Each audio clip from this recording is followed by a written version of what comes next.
Kamusta mga anime lovers? Bago magsimula ay shoutout sa ating mga awesome Lodi members Muamu Chup Chup. Namamasyal lang si Brandesh sa syudad upang magpakasaya nang makita niya ang pagsabog pero hindi niya ito pinansin. Sa halip ay kumain na naman siya ng masarap na dessert. Subalit nawawasak pa rin ang lugar dahil sa labanan. Patuloy ang pagsugod ng mga puno. Kaya patuloy din ang pakikipaglaban ng lahat ng mga kasapi ng fairy tale sa mga ito. Gumamit si Lucy ng star dress mix nila Aquarius at Scorpio na ikinatuwa ng mga manyak. Sa kanito inatake ng buhangin at tubig ang kalaban na nawasak ang katawan ngunit napagod siya agad pagkatapos nito. Alam nilang walang katapusan nito hanggat di natatalo si Metro. Pagsuntok ng tauhan nito ay hindi namatay si Juvia dahil isa siyang tubig kaya siya naman ang umatake pero wala itong epekto kay Metro. Sa halip ay pilit siyang hinigop nito at ginawang bihag. At gamit ang tubig ni Juvia ay hindi nito tinigilang atakihin si Gray. Hanggang sa umatake ang binata ngunit pinigilan ang sarili dahil tatamaan si Juvia kaya siya pa ang nasuntok nito. Muli na namang nasuntok ang binata kaya tinanong ni Metro kung bakit mahalaga sa kanya si Juvia. Giit ni Gray na si Juvia ang kanyang lakas para mabuhay. Sa sobrang kilig ay kumulo ang tubig ni Juvia kaya nasasaktan si Metro. Saka naisip ni Gray na gawing yelo si Juvia saka siya umatake ng yelo kaya si Metro lang ang nasaktan. Ginawa din itong malaking maso ni Gray saka naging tubig muli at naghanda silang magsanib puwersa upang tuluyang matalo ang kalaban nila. Dahil dito ay naglaho na rin ang mga tauhan nito. Naramdaman ni Aldora na natalo din si Metro. Masakit daw ang lips ni Juvia kaya kailangan niya ng kiss ngunit di siya pinagbigyan. Pero masaya daw ang binata na ligtas ito saka nagtungo sa mga kaibigan. Nagtataka sila Lily kung nasaan sila, giit ni Brandesh na nasa ibabaw sila ng dragon. Handa din daw silang tulungan ni Brandesh para matalo ang Wood Dragon kaya naisip nitong palakihin si Gajil. Patuloy ang mga pagsabog dahil sa labanan nila Jelal at Gears. Gumamit ang kalaban ng Gear Blades kay Jelal upang magulo ang utak nito kaya naman hindi siya makapag-react sa atake ni Gears. Nang subukan niyang umatake ay siya pa ang nasuntok nito saka naisip na si Erza ang kanyang kalaban kaya pinabayaan niyang tamaan siya nito ngunit hindi ito tumigil sa kakasuntok.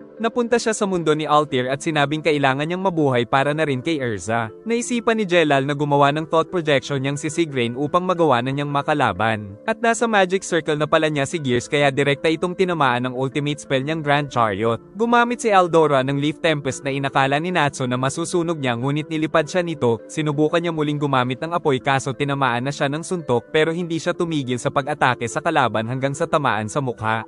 Samantala sa labas ay sinusuntok din ng Giant Gajil ang Wood Dragon. Giit ni Brandesh na meron lang daw 3 minuto si Gajil kaya nagalit si Kana at natakot si Brandesh dahil akala niya ay si Aquarius ito. Tutusukan sana siya ng dragon kaya ginawa niyang bakal ang katawan saka ito sinuntok ngunit nanganib din ng mga kaibigan. Gumawa ng maraming panusok si Aldoran at walang tigil na inatake si Natsu ng mga ito hanggang sa matusok ang kanyang paa. Samantala nagpaulan din ng hindi mabilang na mga tinik ang Wood Dragon kaya pinrotektahan ni Gajil ang mga kaibigan sa mga ito. Sa kanya siniko ang malaking dragon at tinuhad pa ang ulo nito. Pero tutusukan siya mabuti na lang ay naubos na ang 3 minuto, samantala ang panusok nito ay sumabog ng napakalakas. Nawala na rin ng lakas ang dragon ngunit nagpaulan pa ito ng napakaraming tinik sa buong katawan nito kaya nanganib ang lahat. Tinamaan nito si Lucy ngunit mas nag-aalala pa siya kay Natsu na tinamaan rin ng maraming tinik. Sinubukan niyang gumamit ng apoy ngunit natusok ang kamao at tinamaan ang buong katawan ng ating bida. Subalit nag-apoy siya ng napakatindi at naglaho ang sugat. Kaya nalaman ni Aldora na si Natsu ay isang demonyo at dragon na pinagsama, na biglang sumugod at tinamaan sa pagmumukha ang halimaw. Nagpaulan pa ito ng maraming tinik na nasunog lang ni Natsu saka sinuntok ang villain, kaya nagalit ito at nagawang tamaan ng bida saka sinipa pa siya nito. Nakipagsabayan pa rin ng kamao ang bida at napatalsik siya nito. Naghanda ng napakainit na apoy ang salamander kaya pinagtitira siya ng villain at patuloy na umilag hanggang sa makalapit at tamaan muli ng suntok si Aldoran. At gamit ang pinagsama-samang apoy ng mga fire dragon ay winasak nito ang sikmura ng pinuno ng 5 guardians ng Wood Dragon na si Aldoran at nagliwanag ang kalangitan dahil sa pagsabog nito. Kaya nagsimula na ring sumabog ang iba't ibang parte ng katawan ng dragon at tuluyan na itong natalo na napansin ni Eleftheria sa mga dragon emblem. Ikinatuwa ito ni Ignia at ikinamangha ni Celine. Samantala sa Diabolos ay inutusan na ng Master si Dark Dragon Slayer Knight Suzaku. Pagkatapos ng kaguluhan ay di makapaniwala si Makarov na nakontrol sila ng White Mage. Naisip din nilang tanungin si Faris kapag nagising na ito dahil naguguluhan magkakwentuhan pa rin sila. Giit ni Happy na sumanib ang White Mage kay Toka pero napaghiwalay na sila ni Wendy. At ayon kay Carla ay hindi daw nanggaling sa Edolas si Toka. Samantala sa labas ay kinamusta ni Erza si Jelal. Giit nitong hindi siya titigil na kalabanin ng nakaraan. At niyakap nito si Erza dahil sa mga naitulong sa kanya. Masayang naliligo ang kadalagahan sa isang magandang hot spring na nasa lugar. Pinaliit ni Brandes si Aldoran ngunit pinaliit din nito si Lucy. Saka nagsuggest si Brandes na paliitin silang lahat para lumuwag ang hot spring.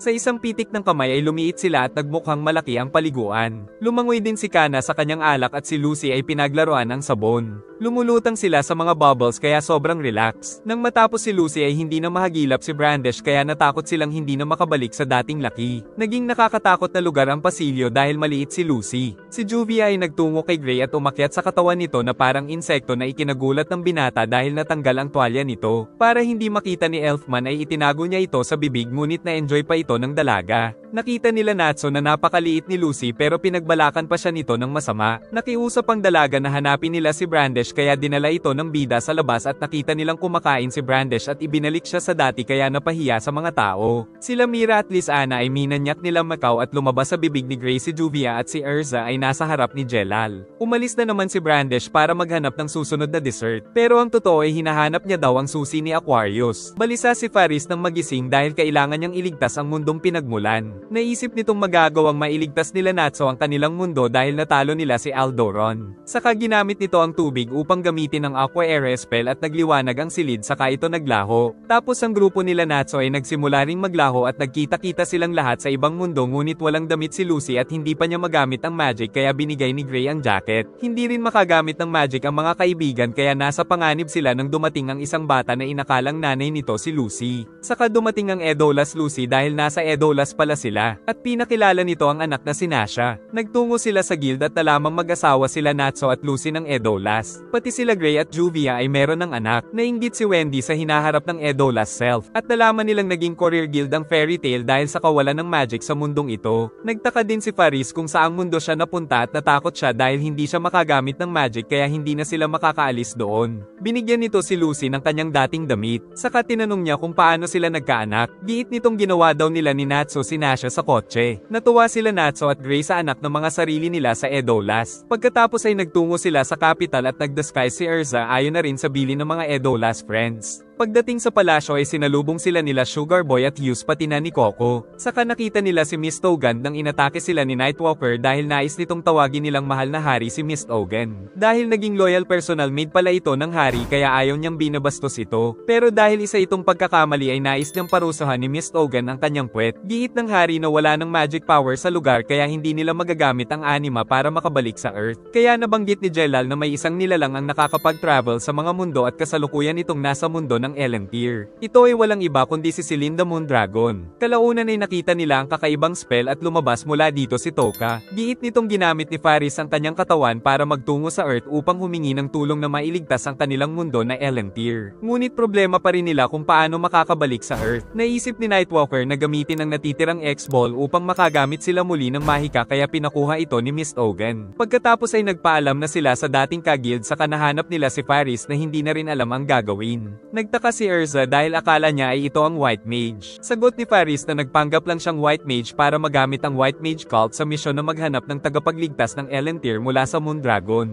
Ang pamilya daw ni Faris ang nangangalaga upang matanggal ang sobra-sobrang mahika sa Elentir upang hindi sumabog ang kanilang mundo. Kaya nang malaman ito ni Celine ay nais siyang gamitin ito upang tanggalin ang mahika ng 4 na Dragon God sa Earth upang siya na lang ang matirang Dragon God. At kung hindi daw ito gagawin ni Faris ay sasakupin na lang ni Celine ang Elentir. Pinag-uusapan pa lang nila si Celine ay bigla itong dumating. At sinabing sa Elentir na siya maninirahan at papatayin niya isa-isa ang mga tao araw-araw. Nagalit si Faris sa sinabi nito nang biglang binutes nito ang kanyang tiyan. Kaya sumugod si Natso at sinuntok ito ngunit naging isang dragon si Celine at naglabas ng kakaibang mahika upang dalhin sila sa Elentir. Napakalambot sa kinaroroonan nila at agad na pinagaling ni Wendy si Faris. Natuwa sila Lucy sa lambot ng ulap. Giit ni Erza na hindi niya pa rin napapatawad ang ginawa ni Faris sa kanilang guild pero tutugisin pa rin nila ang Moon Dragon dahil kasama ito sa quest. Nagpakita kay Wendy si Irene dahil naramdaman itong napakalakas ng mahika sa lugar. Nang human tuminig at lumabas ang napakalaking kamay. Giit nila Faris na normal lang ito ngunit natakot din sila nang magkaroon ng mga marka ang kamay. Inatake sila nito ngunit nakatakas gamit ang mga ulap pero nagkahiwalay sila. Napunta sila Gray, Natso at Happy sa malamig na lugar. Si Lucy ay napunta naman sa kagubatan na may nakakatakot na halimaw kaya iniligtas siya ni Taurus. Nagtaka si Lucy dahil hindi niya dala ang susi pero nakarating pa rin si Taurus dahil sa umaapaw na magic power sa Elentier. Magkasama sila Erza at Wendy nang may dumating na mga anino kaya naghanda sila. Samantala isang babae ang nanunood na nais silang paglaruan. Umatake ang dalawa ngunit muling nabuo ang mga kalaban.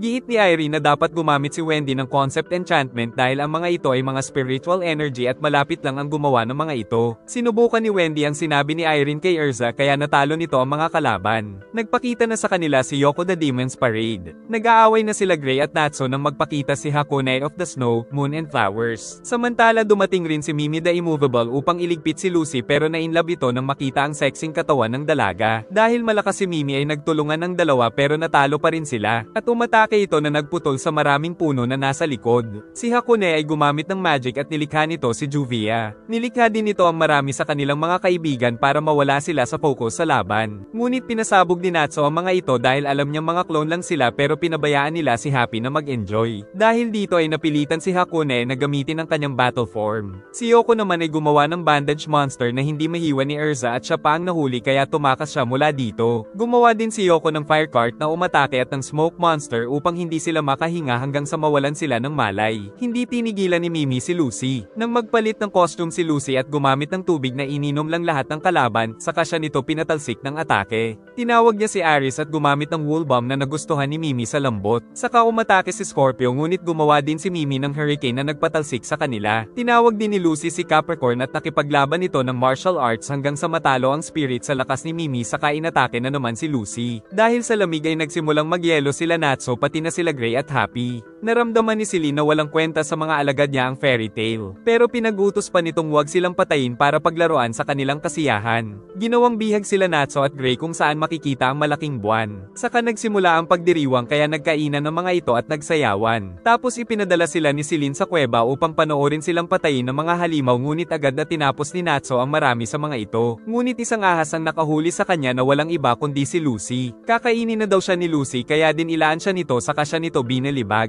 Si Gray naman ay nakita si Wendy na isang catwoman na nais siyang patayin. Saka dumating sila Carla at Happy na ginawang mga mababangis na water tiger. Sa utos ni Wendy ay sumugod ang dalawa samantala sinuntok ni Natso si Lucy ngunit nilulunod na siya nito saka inihagis siya sa itaas at aatake sana ang bida ngunit nalinlang siya ng snake woman kaya napinsala siya nito muli. Giit ni Celine na mas lumakas si Lucy dahil sa transformation. Ngunit gagamit na si Natso ng lightning fire dragon mode. Dumating si Aquarius dahil baka mapatay daw ni Natso si Lucy. At sinampal-sampal nito ang dalaga para matauhan sa kaniyakap. Natawa sila Celine sa ginagawa ni Aquarius dahil hindi daw nasisira ang spirit arts ni Yoko. Subalit gamit ang tubig ni Aquarius ay naalala ni Lucy ang kanilang mga alaala kaya natanggal ang mahika ni Yoko at pinalo ang puwet nito saka nagbalik na siya sa dating anyo. Si Gray ay binalot ng yelo sila Carla at Happy ngunit nakatakas ang mga ito at inatake siya ni Happy. Pero hindi makabawi si Gray dahil naiisip niya ang dalawang cute na pusa kaya si Natso ang umatake. Saka pinainom ni Aquarius ng lason si Wendy. Dahil dito ay napilitan si Wendy na gamitin ang healing powers at natanggal ang mahika ni Yoko. Dahil niloko lang pala siya ni Aquarius para mapagaling nito ang sarili kaya napabalik na rin sa dati ang mga exceed.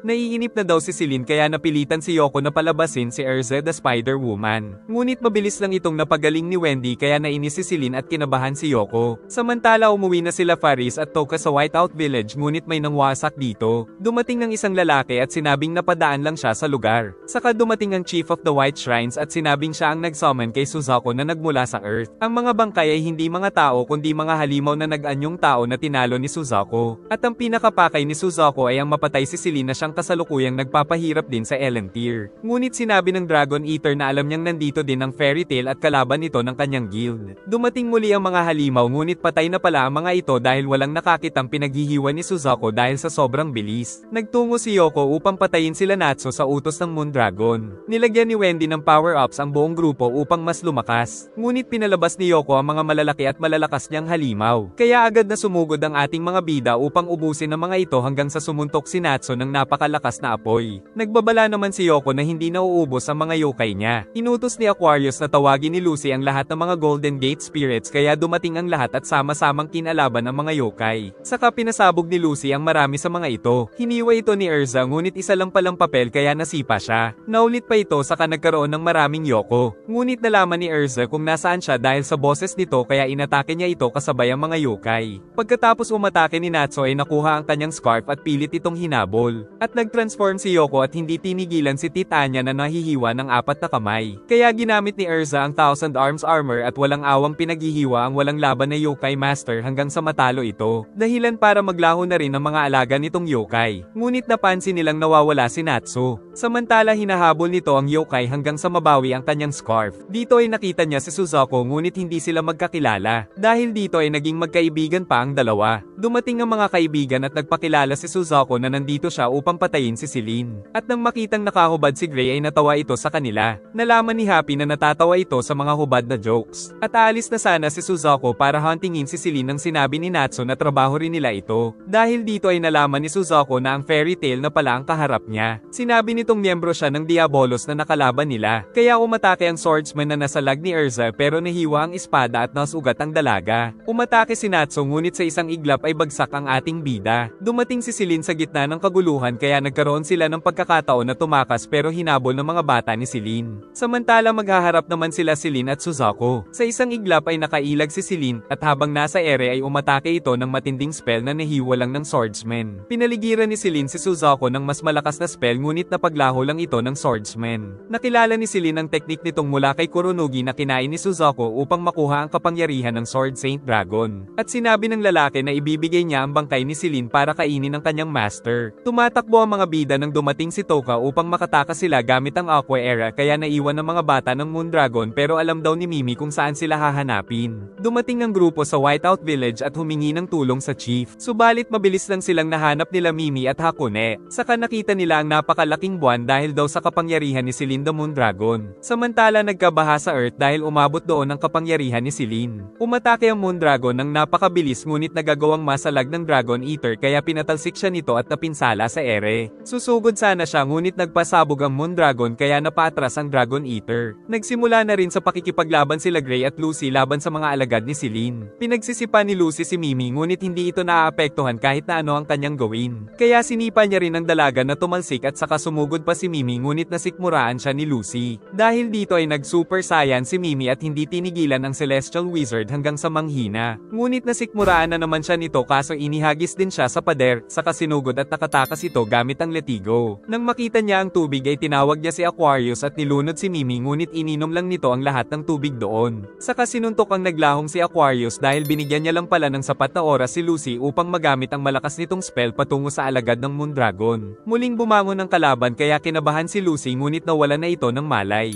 Umatake si Gray ngunit natalo siya ng yelo ni Hakone dahil mas malakas ang mahika nito. Kaya ginamit niya ang Ice Devil Slayer at sinugod ito. Saka umatake si Hakone ng Snow Wave na napigilan lang ni Gray, saka tinira niya ito ng Ice Devil Arrow na hindi naman umabot sa kalaban. Tapos gumamit ng hallucination si Hakone upang mawala ng malay si Gray. Nang magising ay nandoon si Juvia at meron na rin silang anak nito. Nandoon din si Silver at pati na si Altair saka dumalaw din si Master Ul. Alam ni Gray na isa itong panaginip ngunit parang ayaw niya nang magising. Pero alam niya ang katotohanan kaya nakatakas siya sa pantasya na likha ni Hakone. Gumawa ito ng Diamond Titan kaya naglabas din si Gray ng maraming Heavy Knights na tinusok lang ang likha ng kalaban. Dahil dito ay nawasak ni Gray ang Diamond Titan Gel ni Hakone at natalo ang kalaban. Subalit yumanig dahil nag-uumapaw na naman ang magic power sa mundong ito kaya kailangan na nilang mapaalis si Celine upang mapigilan ang pagguho ng buong Elentier. Lumabas at nagwala ang malalaking kamay dahil sa dami ng magic power sa paligid at naisip nila Wendy na parang katulad ito ng The Face. Naiiyak na ang chief nang magising sila Natsu at nangako na papatayin si Celine bago pa nito magunaw ang Elentier. Nanganganib na ang lahat dahil sa mga malalaking kamay kaya kailangan ng magmadali ng fairy tale. Naglabas ng mga dumi sa kuko ang mga kamay at naging mga kawal. Kaya umalis na si Natsu para huntingin si Celine habang ang mga kasama ang bahala sa mga halimaw. Nalaman ni Suzuko na si Kuronugi the Sword Saint Dragon na kinain niya ay anak pala ni Celine kaya pinasabog siya nito. Ngunit naghanda ng kakaibang teknik ang swordsman at sa isang iglap ay nahiwa nito ang Moon Dragon kaya hindi ito makapaniwala. Dahil dito ay gumawa siya ng Apoy Era para makatakas. Samantala binugahan ni Natsu ng apoy ang napakaraming halimaw. At nakita ng bida na sinundan ni Suzuko si Celine sa portal patungo sa ibang mundo.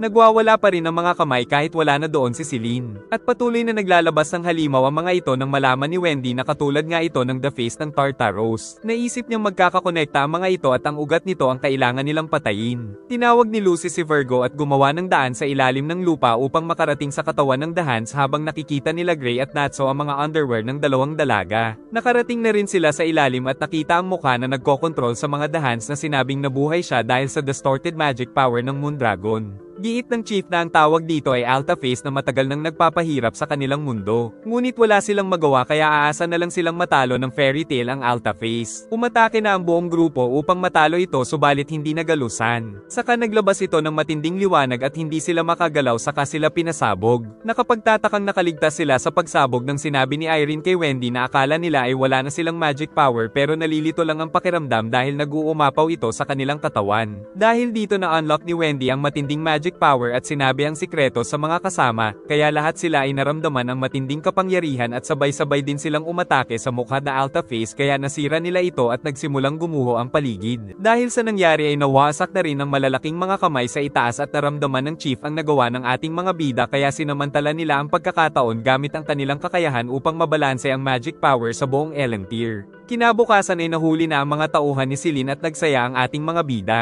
Subalit sila pa ang nagdudulot ng kaguluhan dahil hindi nila alam ang mga batas sa mundo ng Elentier. Kalaunan ay nagpaalam na si Faris sa kanila at napatawad na rin ito nila Natsu sa nagawa nito sa kanilang guild dahil nais lang nitong iligtas ang kanilang mundo at naloko lang din siya ni Celine. Pagbalik sa Earth ay nalaman pala ng mga kasama ang nangyari dahil sinabi daw ito ni Loki. Na-miss na rin ni Gray si Juvian na napansin ng mga kasamahan. Tinanong ni Natsu kung nangitlog na si Levi at nais niyang kalabanin si Gajil pero ayaw siyang patulan ng magiging daddy. Pero nainis na rin ito at nakipagrambulan. Nagtungo sa isang date sila Erza at Jelal. At tinanong ni Erza kung hanggang kailan ito parurusahan ang sarili. Sagot ng binata na hindi ito parusa sa kanyang sarili dahil isang lifestyle na para sa kanya ang pagpuksa sa kasamaan. Naisip ni Erza na yayain itong sumali sa Fairy Tail subalit hindi pa ngayon makapagdesisyon si Jelal. Nabihag naman ng Diabolo si Celine the Moon Dragon kaya nais na itong kainin ng kanilang master. Subalit nag-transform ito pero mayabang pa ang master nila ngunit tiniris lang ito na parang ipis. Naisip ni Suzuko na nagpatalo ito sa kanya para makarating sa kanilang guild. Sagot ng Moon Dragon na natalo talaga ni Suzuko ang kanyang human form pero ang dragon form ay hindi nila magagawang matalo kahit magtulong-tulong pa sila.